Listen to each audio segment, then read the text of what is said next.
Bueno, declara ausencia de conflicto de intereses. Ahorita no tengo ni he tenido en los últimos años ninguna afiliación. Y bueno, vamos a empezar.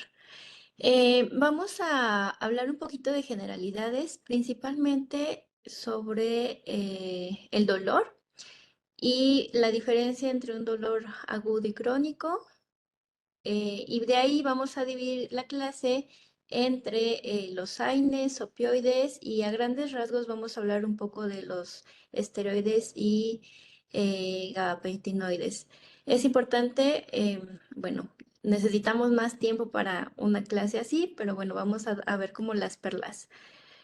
En cuanto a las generalidades de dolor, fíjense que hubo una actualización de la definición como tal en el 2020, de acuerdo a la Asociación Internacional del Estudio de Dolor, en donde en esta nos dicen que como tal es una vivencia sensitiva y emocional desagradable asociada o semejante a esta con una lesión tisular real o potencial. Ya que, bueno, como bien sabemos, muchas veces no necesitamos tener como tal el estímulo y presentar dolor. Entonces, bueno, se realizaron estos cambios, sobre todo por la presencia del dolor crónico, que sin tener un estímulo real, pues ya dependiendo a la plasticidad, como la vamos a ver más adelante, pues se puede presentar el dolor, ¿no? Eh, Algo muy interesante, o bueno, no va a ser una clase de dolor, pero sí necesito que recordemos ciertas cosas para que sepamos qué debemos hacer en esta prescripción. Si recordemos, existen varios tractos bueno, que me favorecen la percepción del dolor y tenemos diferentes fibras. En la parte del lado izquierdo vamos a empezar con este estímulo que se provoca, este estímulo doloroso a nivel periférico, en donde vamos a tener diferentes eh, mecanismos para identificar como tal el dolor. Recuerden que el dolor agudo es un dato de alarma en donde me activa mi sistema para que yo, pues, es un mecanismo de defensa, ¿no? A diferencia del dolor crónico. Entonces, en este estímulo como tal, cuando se presenta el dolor, pues tenemos liberación de diferentes, em, la liberación de fosfolípidos como tal, en donde se activa la fosfolipasa 2, por ejemplo, se libera el ácido araquidónico y de ahí tenemos a la presencia de lipoxigenasa, entre otros como los leucotrienos. Asimismo, también por medio de la ciclooxigenasa, pues vamos a tener la liberación de prostaglandinas, ¿no? Llámese por la enzima COX-1 o COX-2. Eso es en cuanto a nivel periférico.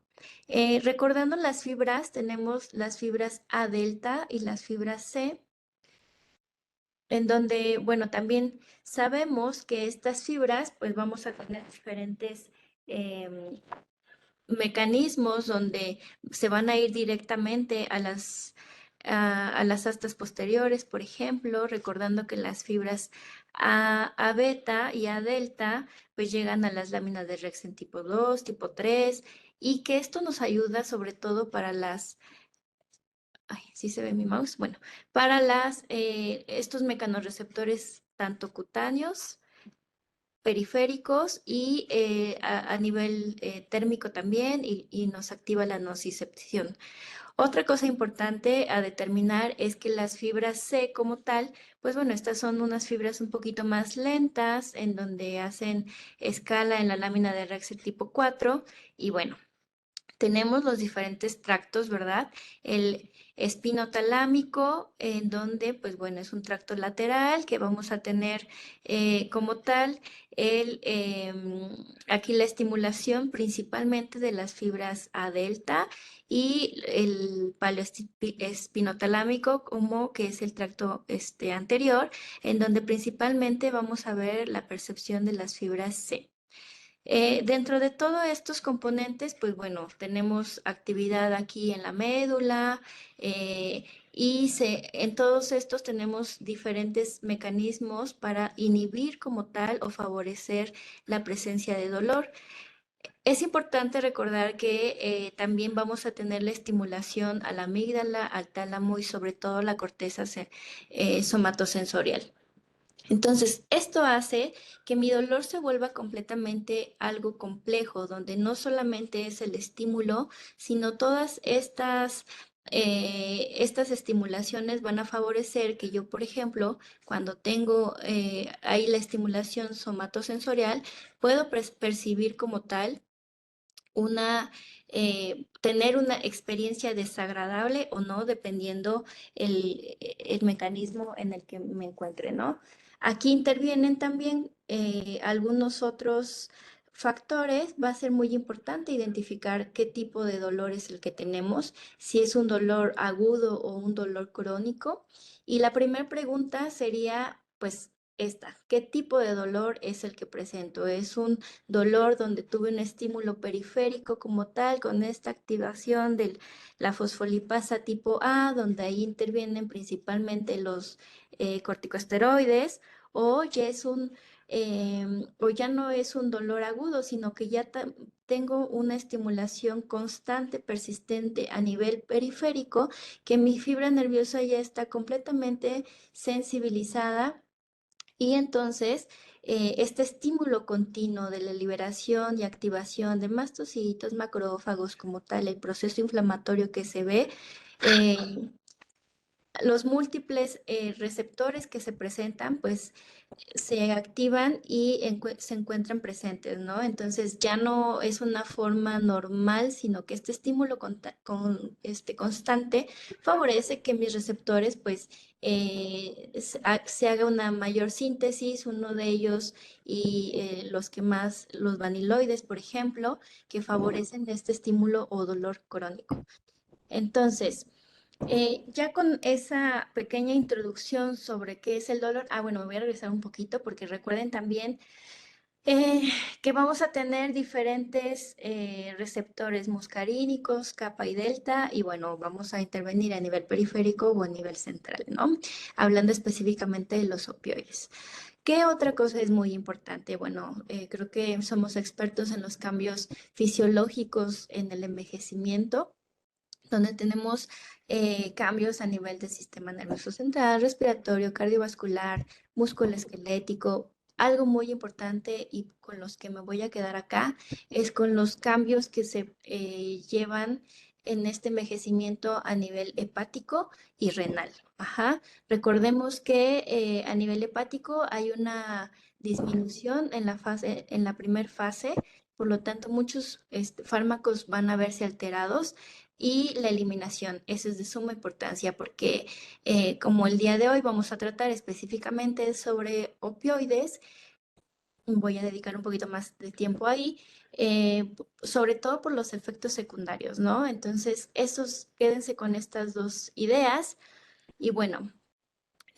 Pasando a otro tema, es importante recordar que, pues bueno, nuestros pacientes geriátricos van a tener un dolor crónico. Este dolor crónico, pues, va a ser, dependiendo de la bibliografía. En esta última nos dice que va del 38 al 60%. En un estudio que se ha hecho aquí específicamente en población mexicana, pues tenemos cifras similares, en donde de este porcentaje de dolor crónico específico, pues tenemos que la osteoartrosis es el principal en un 65%, pero también hay afección musculoesquelética hasta el 40% y la presencia de dolor neuropático secundario a diabetes o también podríamos agregar aquí algunos Sí, les doy.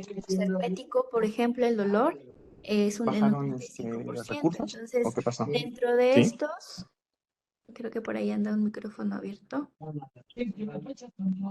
Algo importante a considerar es que con los cambios previamente mencionados, sabemos que nuestro paciente en nuestra población, debido a que el peso se ve modificado, así como la masa muscular, el agua corporal total se ve disminuida, el volumen plasmático asimismo y las proteínas también, esto va a favorecer que tengamos un volumen de distribución mayor así No, como no, la no había inhibida problema. de los Digo, si lo fármacos tienen, para que principalmente no hagan el gasto, lipofílicos y ¿no?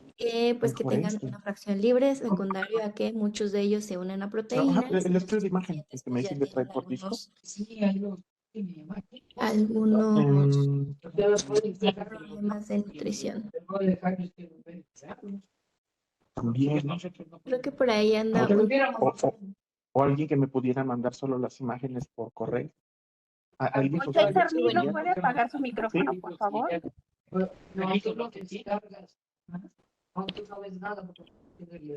No queremos apagar todos porque vamos a tener unos pequeños casos y quisiéramos que contestaran, ¿verdad? Bueno, dentro de todo, en específico y en resumen, porque esto tiene que ver mucho con los AINE, con los opioides, eh, que vamos a tener un volumen de distribución mayor, una semivida principalmente en los que son liposolubles y lipofílicos, y la fracción libre está aumentada por lo que había comentado, que es la disminución de las proteínas, ¿no? Entonces, en esta complejidad, pues vamos a tener que el volumen de distribución de los fármacos, pues se va a ver también mermado. Quiero agregar algo muy importante. Nuestro tipo de población es completamente heterogénea. Entonces, podemos tener desde un paciente que es completamente fit a alguien que realmente ya está que es dependiente, ¿no? Y en esta bueno, en esta población tan heterogénea, pues bueno, vamos a agregar las comorbilidades y se vuelve muy complejo.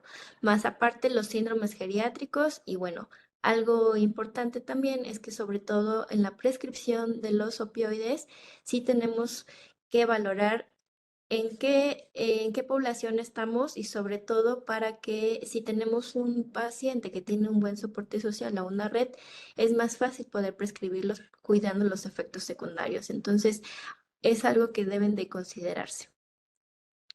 Dentro de todo, bueno, si tienen dudas, pueden ir escribiendo. Vamos a empezar un poco con generalidades sobre los AINES.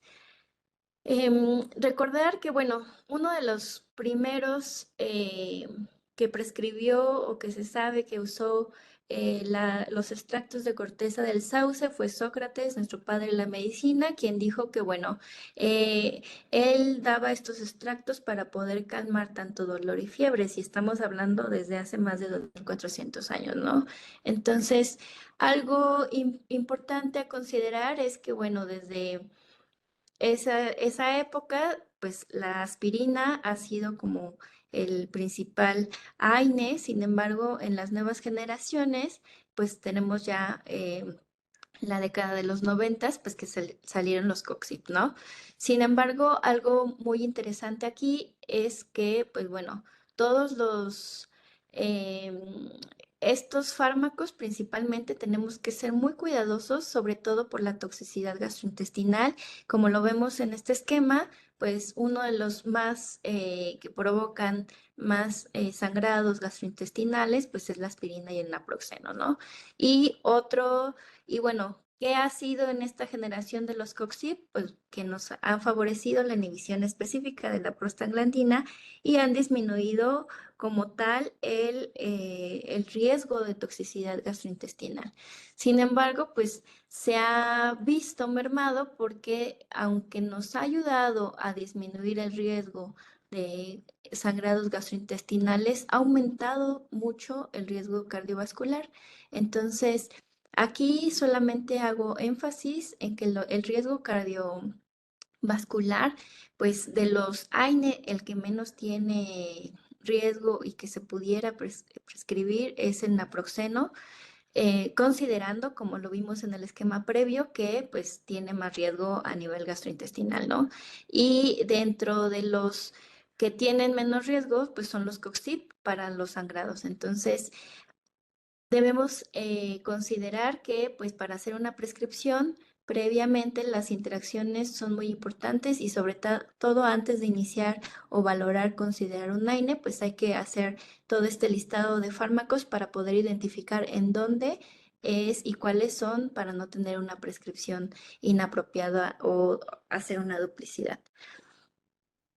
¿Qué nos ha, qué sabemos? Bueno, sabemos que la mortalidad asociada a AINE secundario a sangrados gastrointestinales, pues sí, sobre todo este consumo crónico que tienen los pacientes y pues es algo que tenemos que considerar porque pues sí sabemos que nos llegan frecuentemente por esta mala indicación o uso crónico pues las úlceras gastrointestinales, ¿no? Y bueno, esto sí favorece una mortalidad, pues sí. ¿Qué es importante? Bueno, la inhibición selectiva de los COX-2 pues ha disminuido, eh, como ya les había mencionado, significativamente el riesgo gastrointestinal. Sin embargo, el riesgo en lo que sería a nivel renal se mantiene igual por la presencia de la disminución de las prostaglandinas se mantiene igual, entonces no hay ninguna diferencia, lo único que es que los COX-2 sí nos mejoran o nos apoyan para disminuir el riesgo gastrointestinal. El sangrado gastrointestinal, sin embargo, pues sí es bien sabido que tenemos para dejar un COX-2, tenemos que identificar que nuestro paciente no tenga un gran riesgo cardiovascular, porque estos efectos adversos cardiovasculares graves como infartos incluso, pues sí se ven favorecidos. Algo que, bueno, solamente quiero hacer énfasis que de las dosis que más se utilizan, pues las guías, incluso la NCCN que me marca que podemos utilizar son estas. El naproxeno es el que tiene menor riesgo cardiovascular. Hay una dosis máxima, pero bueno, recordemos que en nuestros pacientes geriátricos es de suma importancia no llegar a estas dosis y pues considerar a menos que sea eh, el... Ah, bueno, algo muy importante que hay que valorar es el tipo de dolor que tengamos. Sí podemos usarlos en esquema, en dolor agudo, pero no mantenerlo de forma crónica, ¿no? Se marca ahí también el uso de ketorolaco, que también lo podemos implementar, pero bueno, solamente en un postquirúrgico y eso hay que valorar, ¿no? Ay. Tenemos otros COXIP-2 aquí en México, pues sí, está el Arcoxia, que es heterocoxib, está Dinastat, que es parecoxib. Estos, pues bueno, el Dinastat sí se puede usar vía intravenosa y pues bueno, uno de los que más podemos utilizar, que las guías NCCN nos mencionan, es el Celebrex o el Celecoxib, que son 200 miligramos y se puede utilizar hasta 2 veces al día. ¿Qué podemos dar de recomendación en este caso? Bueno, todos los AINES o los COXIP específicos tenemos que usar esquemas cortos. Si bien valorar el riesgo cardiovascular es algo importante en nuestras multimorbilidad de nuestros pacientes, pues sí tenemos que tener una protección gástrica cuando solamente estamos usando algún tipo de AINE, ¿no? Y algo, como lo había mencionado previamente, indispensable es hacer nuestra lista para ver cuántos fármacos y cuáles está tomando. Recordar que estos AINES se potencian con los esteroides y los anticoagulantes y favorecen principalmente los riesgos de sangrado, ¿no? Algo muy importante que se debe considerar es que nuestro paciente no tenga antecedentes, uno, de úlceras o que ya haya tenido sangrados gastrointestinales previos. Entonces, esas serían como las recomendaciones. Si ustedes me preguntan cuál es el mejor, realmente hay diferentes bibliografías, comparaciones entre uno y otro. No se ha visto ninguno mejor que otro, solamente sí identificar que estos COXIPs mejoran o bueno, apoyan a estos pacientes que ya tienen ahí problemas gastrointestinales, disminuyen como tal el sangrado gastrointestinal o el riesgo, pero sí hay que ver o no se lo dejaríamos a un paciente que tiene como tal un antecedentes de infarto, ¿no? Una enfermedad ya establecida cardíaca por el riesgo. Lo único que sí tenemos que considerar es que pues, hay que usar esquemas cortos. Me quisiera detener un poquito más, pero bueno, tenemos todavía, vamos a hablar ahorita sobre los opioides. En específico vamos a tratar tres de ellos, morfina, tramadol y buprenorfina.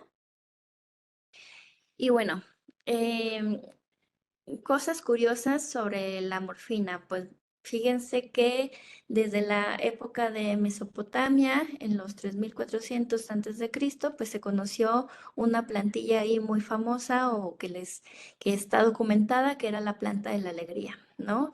Y bueno, ¿qué era esta planta? Pues ahora sabemos que es Papaver somniferum o la amapola.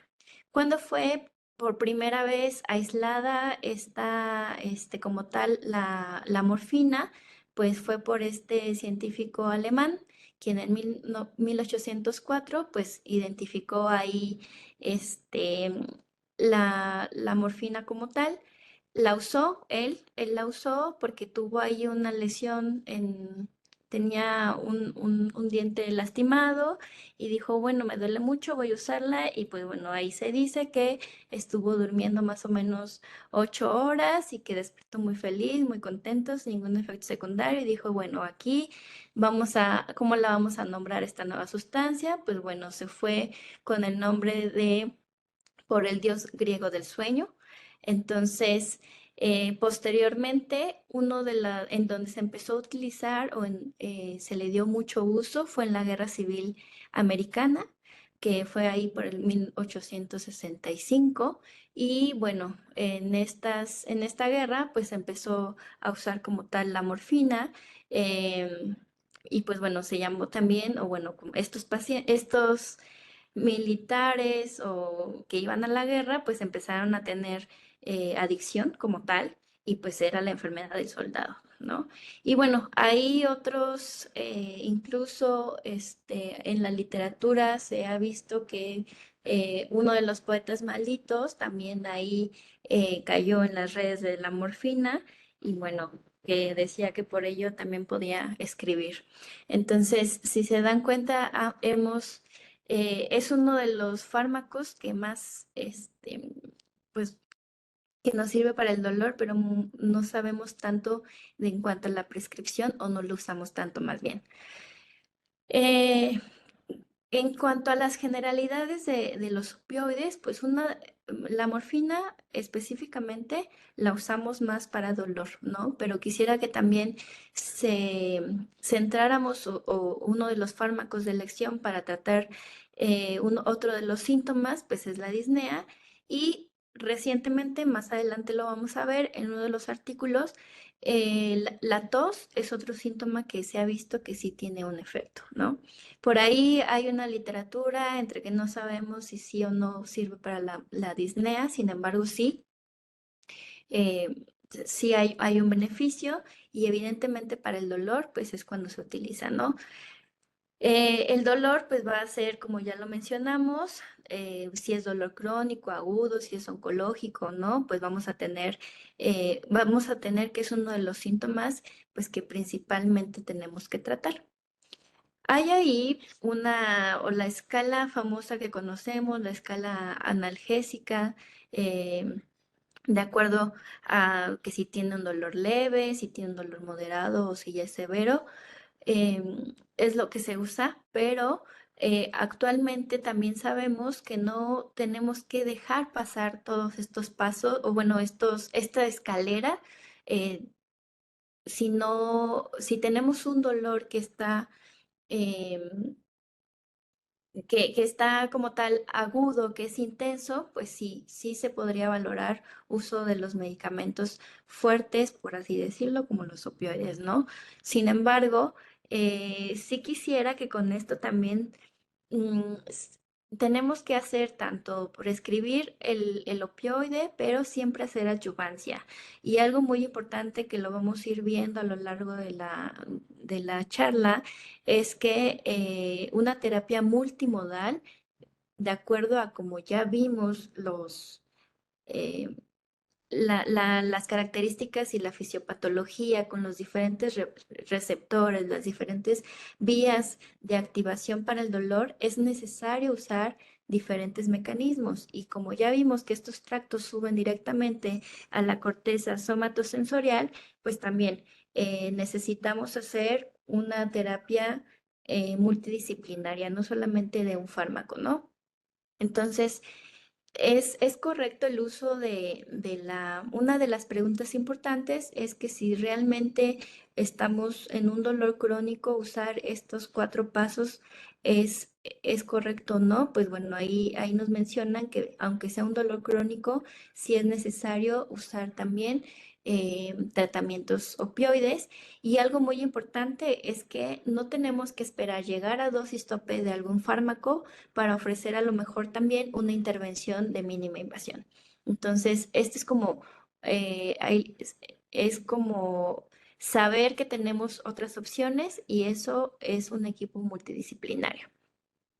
¿Qué sabemos? Bueno, sí quisiera que se quedaran con algo importante. Los opioides, pese a que ya vimos que los conocemos desde hace mucho, no se prescribe. Este artículo es interesante porque em, se hizo en Europa y se identificó que estos pacientes que estaban específicamente en residencias, pues muchos no tenían una prescripción analgésica adecuada, pese a que se quejaban o presentaban dolor de moderado a severo, ¿no? Y que solamente el 3% de estos pacientes pues recibía un opioide. Que es interesante también identificar que cuando un adulto mayor tiene un deterioro cognitivo mayor, no o no es menos frecuente que se usen tratamientos analgésicos.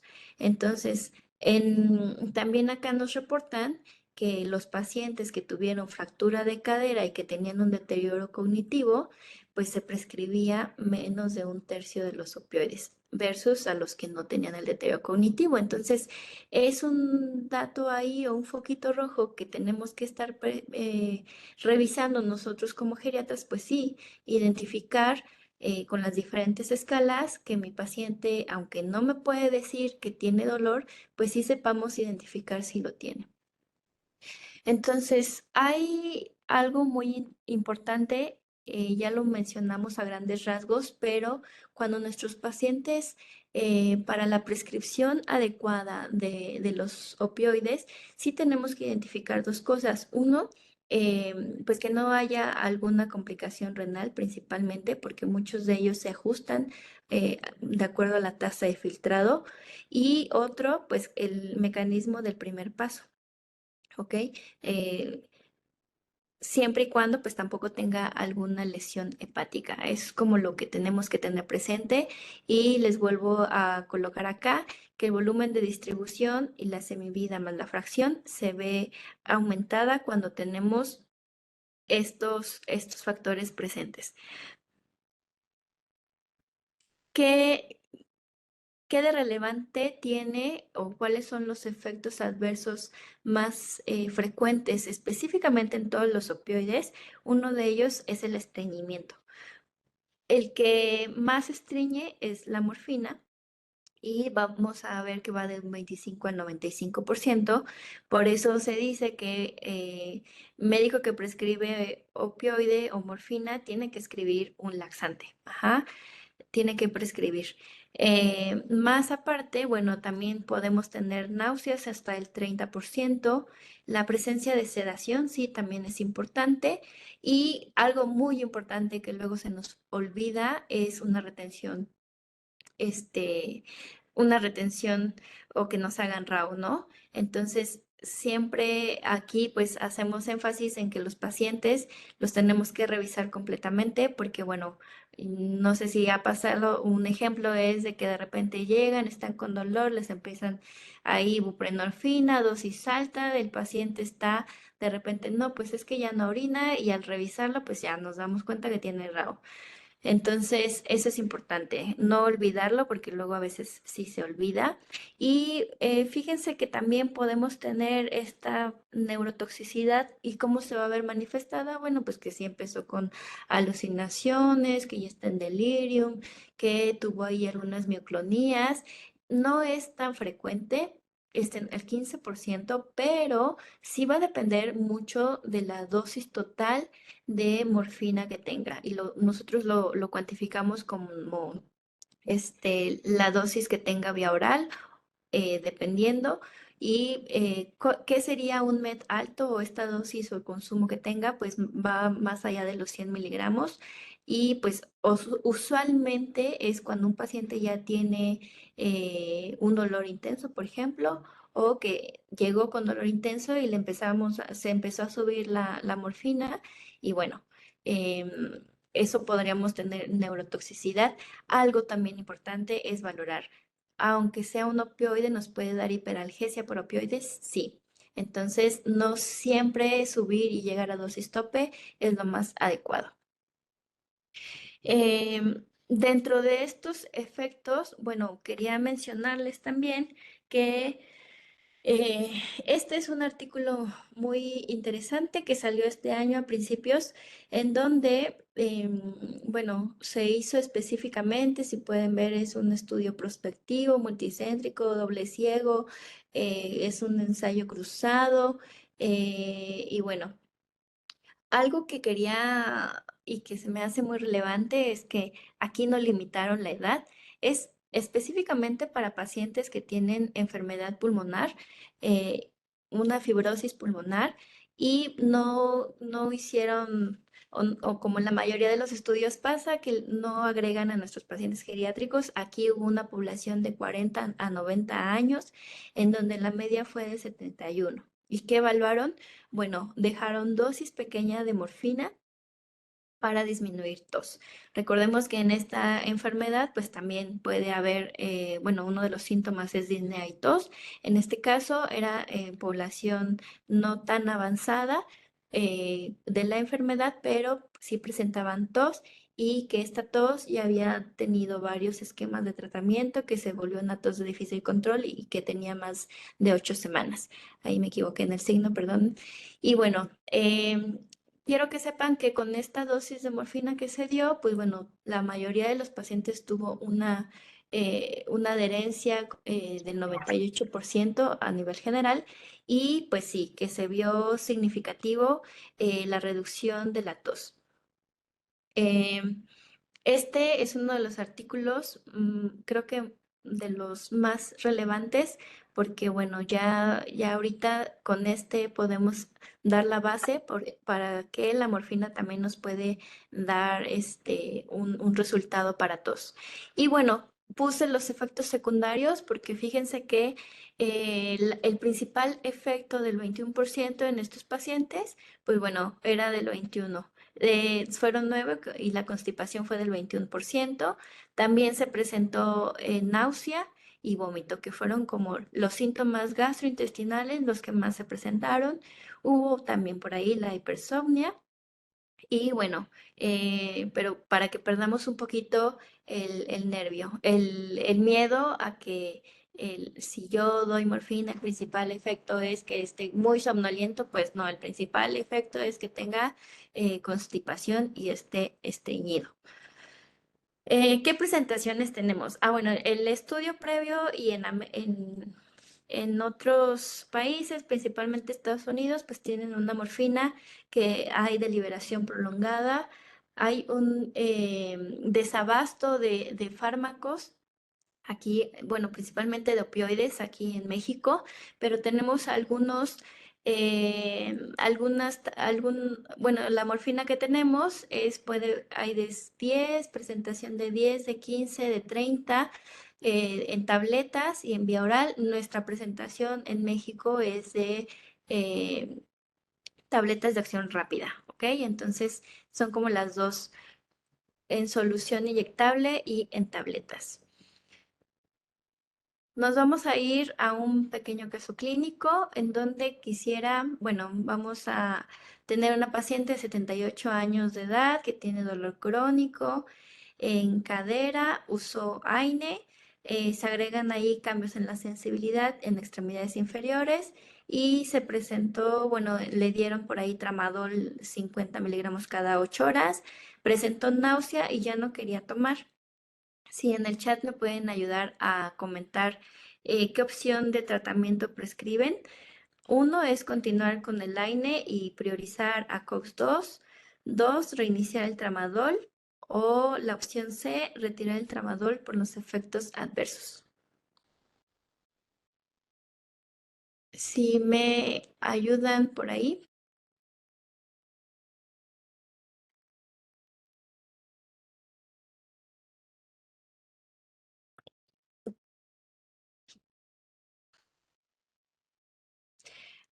Por ahí dicen que reiniciar el tramadol con dosis más bajas y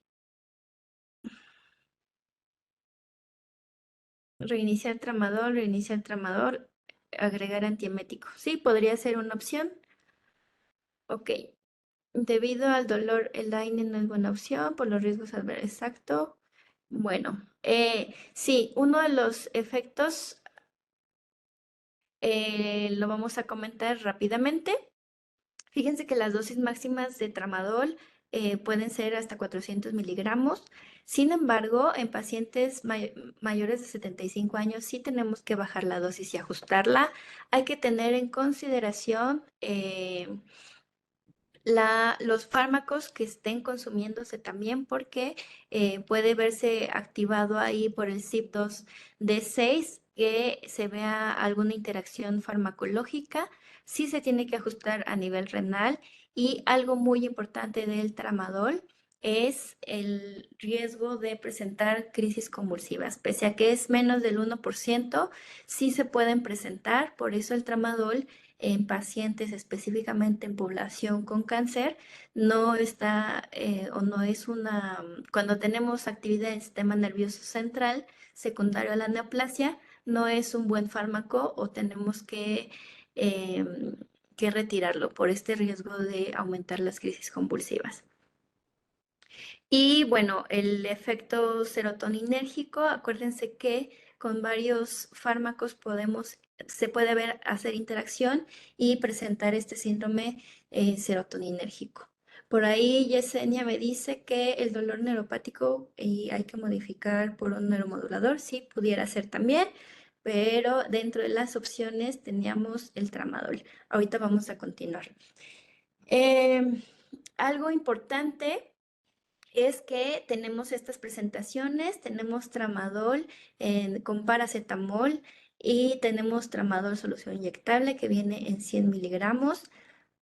Hay un tramadol retard que va desde los 50, 100, 150 y 200 y un tramadol en solución oral. Entonces, de acuerdo a las dosis que se sugieren, empezar a nuestros pacientes geriátricos con dosis bajas, pues podríamos una opción por ahí alguien lo dijo, hacer una dosis reducción de el tramadol.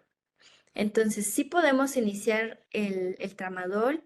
Alguien por ahí mencionó que usar como tal, recordemos que el tramadol también tiene efecto, por ser un opioide atípico, también puede actuar a nivel neuropático. Ajá. em, Quería ver acá. Analgesia multimodal con paracetamol, sí podría ser. Alguien dijo la C, que es retirar el tramadol. No, lo que haríamos es reducir la dosis porque alguien le dejó dosis de 50 miligramos cada 8 horas. Como es una paciente que tiene 78 años, probablemente era virgen opioide, presentó mucha náusea y lo que haríamos es una reducción, lo podemos reiniciar y con esta presentación que tenemos de gotas, pues podemos dejar. ¿Alguien sabe cuánto tramadol tiene una gota? Les pregunto porque luego decimos, déjales 5 gotitas. Y en efecto, las guías por ahí nos dicen que en pacientes geriátricos, usualmente cuando iniciamos opioide, hay que disminuir la dosis hasta el 50% por los efectos que ya mencionamos. Y este tramadol o el tradol o algunos, en las gotas, 1 mililitro está compuesto por 40 gotas. Gabriel, no, tiene 2.5, una gotita equivale a 2.5. Muy bien, Yesenia. ¿Y esto por qué? Porque, bueno, si empezamos con la mitad de la dosis, si empezamos con 5 gotas cada 8 horas, pues son 12.5 miligramos. Entonces, sí es importante recordarlo, pues sí, pareciera algo muy básico, pero a veces se nos olvida, entonces andamos ahí contando. Y lo importante aquí es recordar que con el tramadol, eh, ¿Por qué les puse el tramadol? Porque, bueno, vamos a tener que son de los opioides que ustedes van a estar manejando. Entonces, sí hay que cuidar mucho estos efectos. ¿Qué importancia hay? La disminución del efecto del tramadol puede verse mermada con uso de algunos como la carbamazepina y la buprenorfina. Y si ustedes me dicen, ¿por qué luego mandan ahí el parche y dosis de tramadol? No está bien porque disminuimos el efecto del tramadol, pero pues bueno, muchas veces no tenemos, o más bien ya no hay la buprenorfina sublingual, que antes había una presentación, y a veces sí preferiríamos, podremos usar buprenorfina inyectable, pues sí, pero bueno, muchas veces no la tenemos, ¿no? Les vuelvo a reiterar. Fíjense que el riesgo de crisis convulsivas aumenta más con los antidepresivos tricíclicos o los ISRS y pues también uno de ellos los antipsicóticos y la mirtazapina también. Entonces hay que considerar ese riesgo anticonvulsivo que a veces no lo contemplamos. Entonces, si ustedes tuvieran un paciente con alguna actividad en el sistema nervioso central o antecedente de crisis convulsivas, pues no, el tramadol no sería su primera opción, ¿vale? Ahora, me voy a ir rápidamente con otro pequeño caso. Esta paciente, supongamos que igual tiene 78 años, el dolor crónico de cadera, pero tiene una tasa de filtrado muy disminuida. ¿Qué opción de tratamiento le dan? ¿El Laine, COX-2, tramadol, buprenorfina o morfina?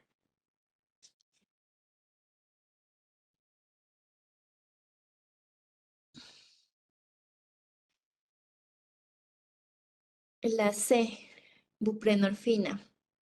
Ricardo dice que la C, sí, Gerardo también dice que la C, Bupre, pues sí.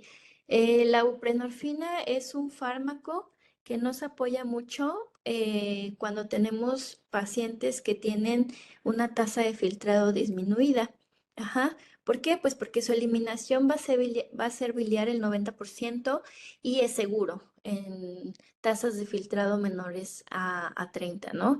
Entonces, solamente recordar que los efectos adversos, uno de ellos es náusea, hasta el 16%, vómito también, el vértigo, la sedación y el estreñimiento.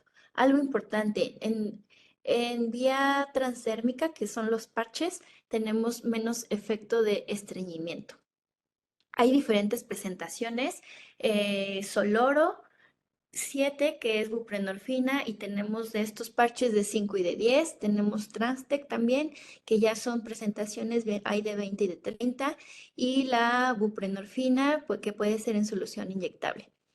Eh, Supongamos que nuestra paciente está con parches de buprenorfina Transtec de 20. Ajá. Alguien tiene, si, porque a veces me llegan así los pacientes, es que me dijo el doctor que me pusiera dos parches de Soloro 7 de 10. ¿Es la misma cantidad? ¿Alguien sabe? Es algo básico, pero a veces se nos olvida, ¿ok? Un parche de 20 tiene 840 microgramos, ¿ok? Si yo pego dos parches Soloro 10, cada uno de los soloros tiene 240 microgramos, entonces no es lo mismo, ¿ok? Recordemos que el Soloro se cambia cada 7 días y el Transtec cada 4 días. Entonces, sí es importante que recuerden eso porque en ocasiones pareciera que suman o no sé, por ahí dicen, pues es que tiene 10 miligramos el parche de buprenorfina Soloro 10 y tenía 20. Pues no es lo mismo, ¿ok? Entonces, aguas ahí. Em, ¿Qué recomendaciones daríamos previo al uso de opioides? Uno, que tengamos recordemos que es importante o es diferente. Si un paciente es virgen opioide, o un paciente que ya tiene uso de opioide. Entonces, siempre para tener una buena prescripción tenemos que dejar una dosis inicial de 30 a 50, eh, de 30 o 50% menos de un paciente normal. ¿Ok? O bueno, un adulto joven. Es Ya que iniciaste el opioide, es de suma relevancia dar un seguimiento de los efectos adversos. Y otra, tener una comunicación con el paciente, explicarle qué es lo que puede presentar para que él sepa, ah, bueno, si tomo el tramadol, entonces sé que me va a dar estreñimiento, o si tomo morfina, sé que me va a dar estreñimiento y hacer esta psicoeducación, ¿ok? Como ya les mencioné, el laxante profiláctico y bueno, algo que hay que recalcar es que si bien en el paciente geriátrico no hemos visto como tal uso aberrante de opioides, pero también identificar, hay algunas herramientas que podemos considerar por si tuviéramos un uso aberrante de opioides. Aquí como tal, pues no tenemos tanta prescripción, pero en Estados Unidos hay un uso incontrolable que por eso ya están con mucho uso de opioides aberrante. Quisiera, bueno, dejarles aquí algunas tablas como de lo que se recomienda específicamente en los pacientes geriátricos. En el QR que está ahí en la pantalla, les dejo las guías de NCCN para tratar dolor. Y bueno, solamente hago relevante en que las dosis de tramadol, pues sí son más bajas. Usualmente con pacientes que están frágiles, sí podemos iniciar con dosis un poco más bajas, eh, de 25 miligramos o incluso menos, quien no tolera porque presenta muchos efectos, como lo vimos en el caso previo, podemos dejar como tal la dosis de la solución oral. Es una muy buena herramienta para poder estar titulando a nuestro paciente. La buprenorfina, dejamos fármacos o ya cuando tenemos una dosis base de opioide, podemos hacer o dejar los parches, ¿no? Porque muchas veces si dejamos un parche que tiene un tiempo de vida media larga, etcétera, no sabemos si esa dosis realmente le corresponde. Entonces, por ahí también fíjense que podemos usar bueno, se menciona ahí la metadona, sí, pero sí tenemos muchas contraindicaciones porque, bueno, la metadona tiene muchas interacciones, demasiadas, y sí hay que tener un riesgo, o bueno, la prescripción de la metadona sí hay que tener como tal un control electrocardiográfico, ya que usualmente alarga el QR, ¿no? Entonces, em, bueno, como los pequeños tips que hay que tener en cuanto a los opioides. Rápidamente me voy a ir sobre todo a la analgesia adyuvante. Cuando tenemos dolor, como habíamos mencionado, y las preguntas básicas que hay que hacer es qué tipo de dolor tenemos. Usualmente cuando tenemos un dolor agudo puede haber mucha ansiedad, pero cuando tenemos un dolor crónico también se vuelve o hay que valorar que no tengamos algún tipo de depresión, sobre todo en nuestro paciente geriátrico, ¿no? Uno de los por eso se hace una terapia multimodal. Hay que valorar no solamente si solamente hay dolor, qué otra cosa hay. Em, los fármacos que me ayudan de adyuvancia podemos usar desde paracetamol o incluso también la pregabalina o gabapentina como esta forma de neuromodulador. El que más podríamos bueno, como neuromodulador que tiene menos efectos adversos y se absorbe más a nivel gastrointestinal, es la pregabalina, específicamente más tolerada en nuestra población. También hay, como tal, podemos usar un poco de esteroide, pero aquí sí hay como unas indicaciones específicas. Cuando tenemos un dolor óseo, por ejemplo, nos podemos apoyar de él. No esquemas largos. Y uno o el que la guía NCCN nos recomienda es el uso de dexametasona. Por ahí también tenemos algunos otros agentes tópicos que la guía nos dice. Uno de ellos es lidocaína, esta presentación de Versatis, que son como igual los parches que tienen lidocaína y la verdad es que la mínima, no hay tanta absorción a nivel sistémico. Bueno, solo para hacer énfasis en que la pregabalina hay que mencionar su parte que me ayuda a moderar la ansiedad, el efecto de la somnolencia. Hay que hacer una buena prescripción. En nuestro paciente podemos utilizar presentaciones más bajas. Hay incluso una presentación en lírica que es en vía en solución y que pues con esa podemos incluso iniciar con dosis de 25 miligramos. Por fuera, yo sé que en nuestras instituciones no la tenemos, pero por fuera sí tenemos pregabalina en cápsulas de 50 miligramos. Y bueno, algo siempre importante hay que considerar o explicarles y darnos el tiempo de decirle a nuestro paciente que puede tener esta somnolencia o este mareo y el horario de la prescripción es de suma importancia, porque podemos aumentar tanto en los opioides como en estos neuromoduladores el riesgo de caídas en nuestro paciente. Entonces, esos detalles son importantes porque pues si no podemos aumentar las caídas.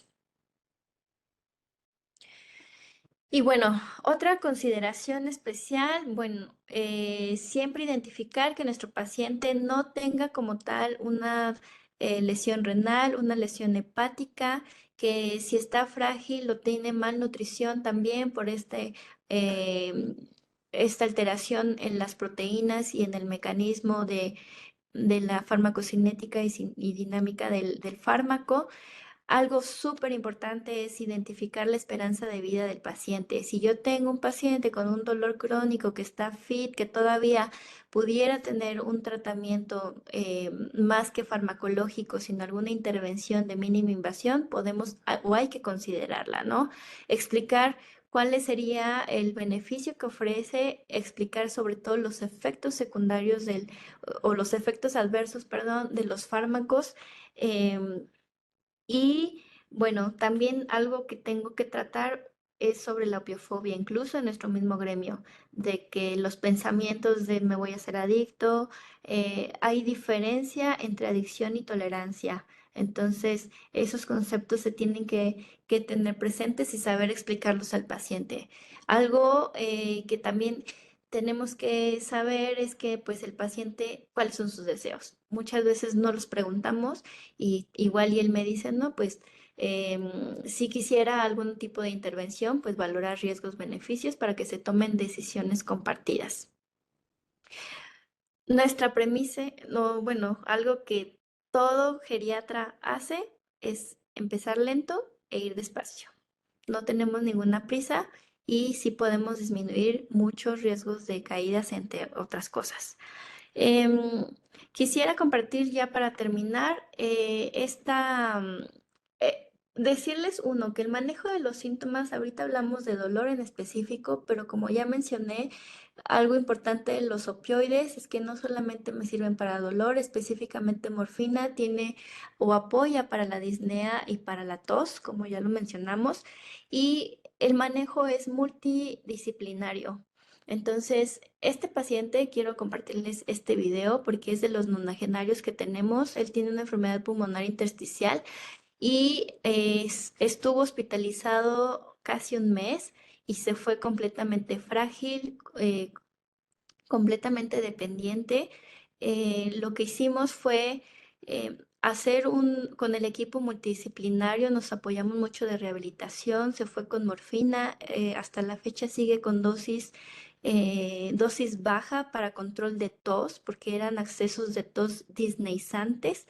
Y hace ya un mes nos mandó este video en donde previamente lo tuvimos con tratamiento también porque estaba muy ansioso, pero y sobre todo triste, con síntomas depresivos, porque desde que estuvo hospitalizado, él ni siquiera podía rasurarse. Entonces nos manda este video que para nosotros ha sido uno de los éxitos que hemos tenido ahí en el instituto, donde ya él puede hacer como tal sus ejercicios y pues quisiera que también con esto se llevaran que es un equipo.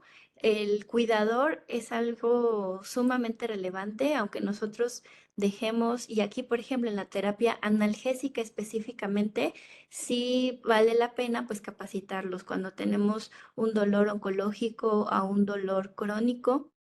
El uso de los rescates, por ejemplo, por este dolor irruptivo, incidental que puede presentar. Y hay que dar un reconocimiento cuando, aunque dejemos muchas estrategias, si el cuidador no nos apoya, pues muchas veces se vuelve complejo el que nuestro paciente pueda recuperar la funcionalidad. ¿Y qué podemos concluir? Bueno, el tratamiento tiene que ser completamente individualizado, ajá. Sobre todo hay que valorar muchas veces por ser una terapia fragmentada que lo ve todo mundo, pues hay que identificar que no, la multimorbilidad, que no tengamos ahí una prescripción con esteroides, con anticoagulantes para disminuir riesgos de sangrado específicamente en los AINES. Em, También, y como ya lo habíamos mencionado, ver la parte cognitiva. No porque nuestro paciente no nos diga que tiene dolor, no vamos a dejar pasar por alto una valoración apropiada para detectar que tenga dolor. Y pues estos síndromes geriátricos y el apoyo social como complemento. Y bueno, en cuanto a hacer el screening para que no tengamos uso aberrante, no es tan común en nuestros pacientes, pero pues sí se puede presentar.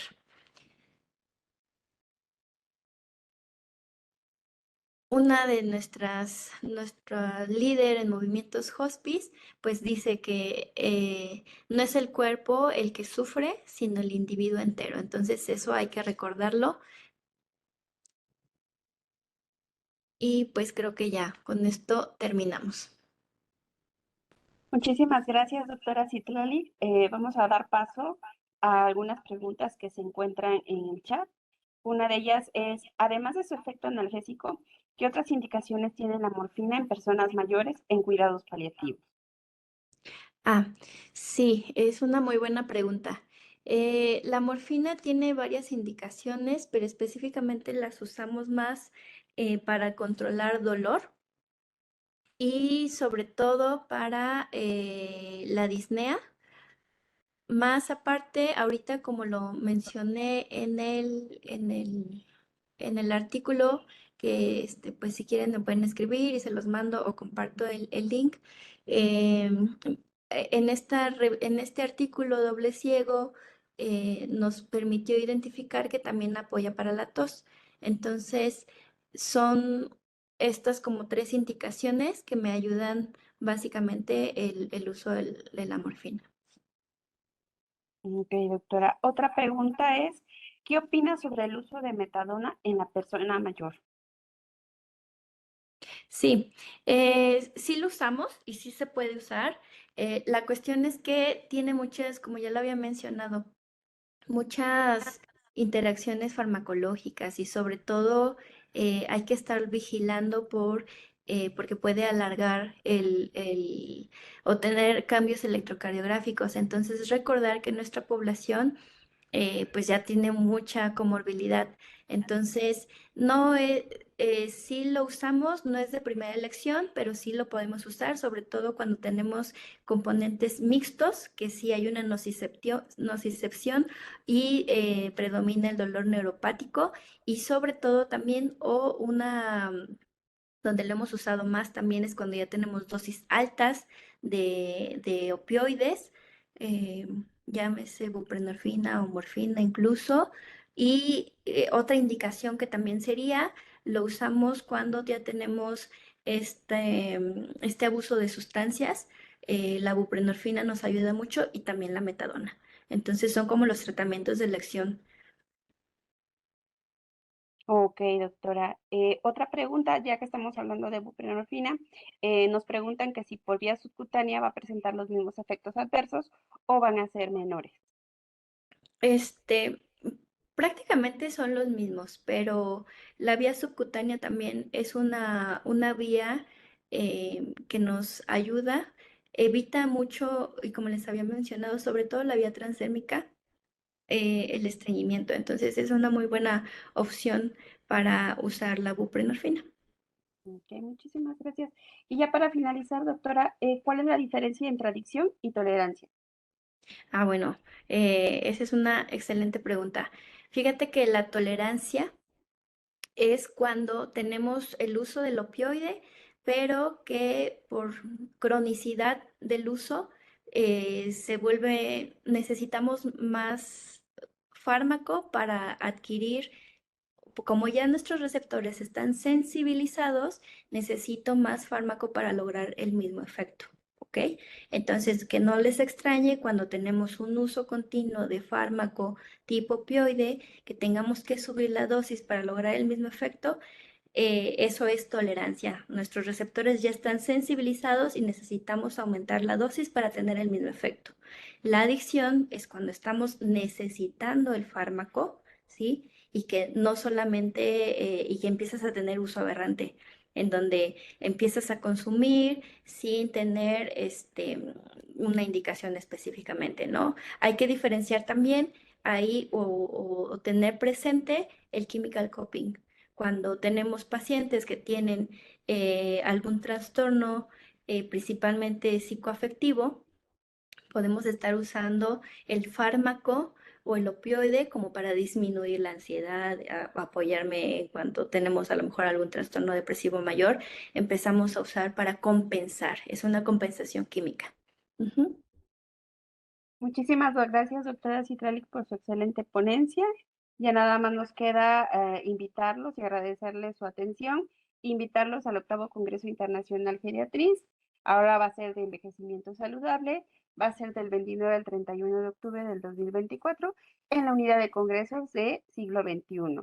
Muchísimas gracias por su atención.